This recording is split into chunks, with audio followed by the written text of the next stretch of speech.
6h, 9h, France Bleu Picardie matin. Il est 7h23 et c'est balade en Picardie toute cette semaine à Saint-Quentin. Valentine Meyer est avec Frédéric Buron de l'Office de tourisme et nous allons nous intéresser à l'hôtel de ville ce matin sur France Bleu Picardie. Alors Frédéric, avec vous, on s'arrête place de l'hôtel de ville, devant l'hôtel de ville de Saint-Quentin donc. Alors dites-moi tout, cet hôtel de ville, on va s'intéresser déjà à sa façade. Elle a quoi de particulier cette façade ? Alors déjà on est très heureux d'avoir pu conserver un édifice qui a échappé aux destructions sur celle de la Première Guerre mondiale. Un édifice qui a plus de 5 siècles, qui ne fait pas son âge. Ah oui, mais dont la façade est célèbre parce que on dit d'elle que c'est un livre de pierre dans la mesure où elle est ornée de plus de 170 sculptures et que quelque part c'est la vie sculptée dans la pierre, une imagerie du quotidien qui s'offre au regard du visiteur. D'accord. Alors d'ailleurs il y a des guides qui font des visites un petit peu particulières, thématiques autour de notamment cette façade de l'hôtel de ville.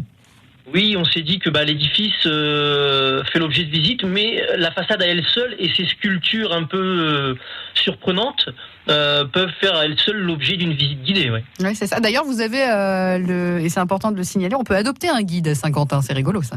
C'est ça, oui. Le temps d'une heure de visite, on peut adopter son guide et voilà, vous partez avec lui, c'est des mini-groupes, donc c'est de la visite privative. Ouais. Et vous partez sur une thématique que vous aurez choisie au préalable. Et d'ailleurs, il y a la thématique des statues coquines dont vous m'avez parlé hors antenne qui m'a fait beaucoup sourire. Parce qu'il y a des statues un petit peu particulières, c'est ça ? Oui, alors on est à une heure de plus ou moins grande écoute, donc je ne développerai pas davantage.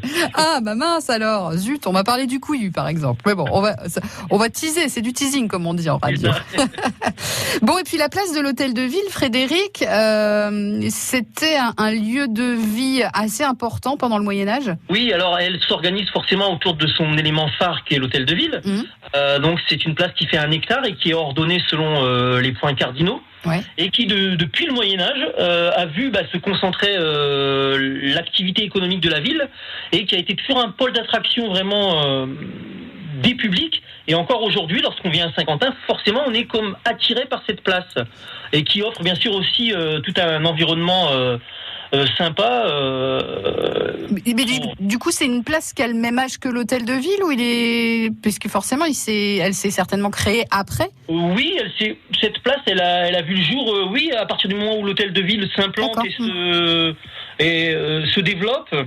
Et bien ensuite, c'est cette place qui va aussi constituer un carrefour géographique qui va concentrer aussi l'activité principale. Ouais. Frédéric Buron de l'Office de tourisme de Saint-Quentin, balade en Picardie.